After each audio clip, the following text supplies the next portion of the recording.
Ok, alors voici le test du jour. La dernière petite nouveauté de chez Gearbest. Alors c'est une toute petite lampe comparée à du standard comme les lampes format tube, style Convoy. Donc ça c'est une S3, hein, c'est assez similaire au S2, S2+. Donc on est sur quand même quelque chose de beaucoup plus petit. D'ailleurs on n'a pas du tout la même batterie. Là, sur du Convoy, sur ce qu'on appelle les Tubish flashlight, c'est les lampes style S2. On a du 18650 en lipo.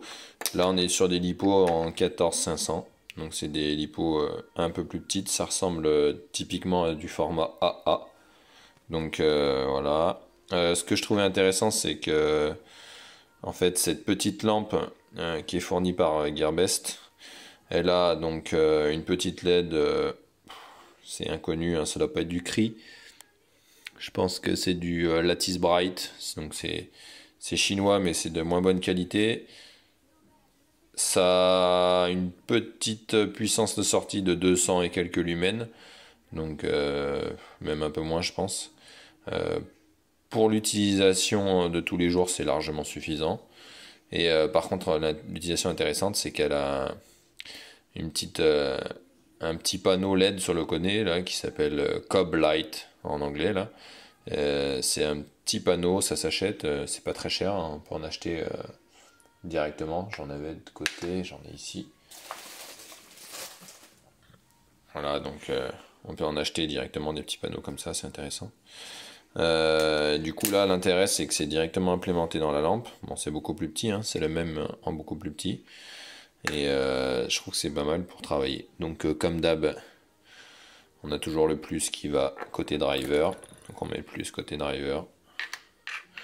Et sur cette lampe, du coup, on a un bouton unique qui est sur le cul de la lampe. Il n'y a pas de bouton sur le côté. Alors, à une main, je vais essayer. Ouais, ça marche. Donc la puissance de sortie, elle n'est pas phénoménale, hein, comme je disais. Alors, l'UI, il est comment? C'est un clic. On obtient. Alors là, on doit être en low. Là, on est sur la lumière du côté. Après, ça va faire un flash, strobe light.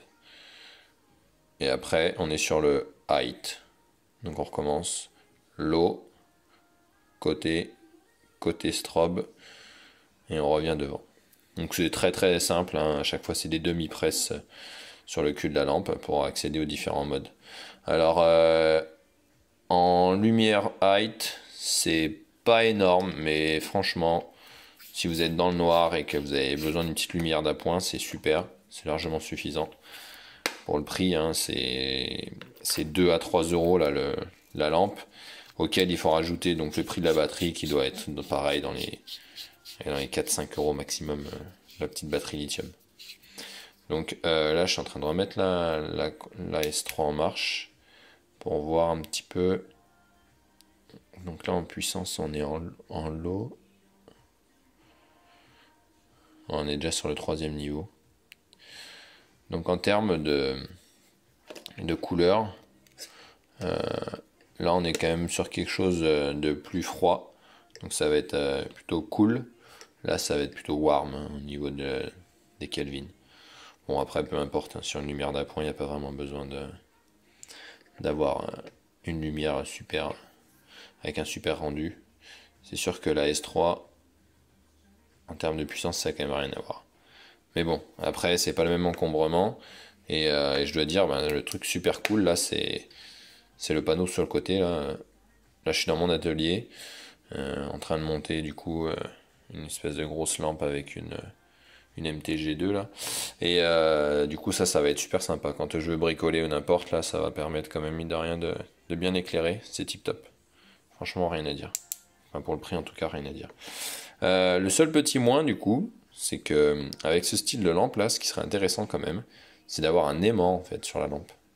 Au cul, un petit peu comme sur les S2, S3 là, vous pouvez acheter des. Bon là il est dégueulasse, hein, mais vous pouvez acheter des aimants, la néodymium, pour quelques dollars, 1 ou 2 dollars, et vous le collez au cul. Donc ça c'est super pratique. Ça permet, si vous avez une petite surface aimantée, de pouvoir coller votre lampe. Et là, comme c'est une lampe qui permet de faire, qui permet d'avoir une espèce de lumière d'appoint comme ça sur le côté, et ben ça pourrait être intéressant justement d'avoir un aimant. Donc je vais essayer de regarder là sur Gearbest si je peux pas trouver un aimant anneau là et le coller à la glu là sur le cul de la lampe. Ça pourrait être vraiment sympa. Comme ça après la lampe elle pourrait tenir en fait et vous pouvez éclairer une scène ou une zone de travail, ce qui est vraiment pas mal.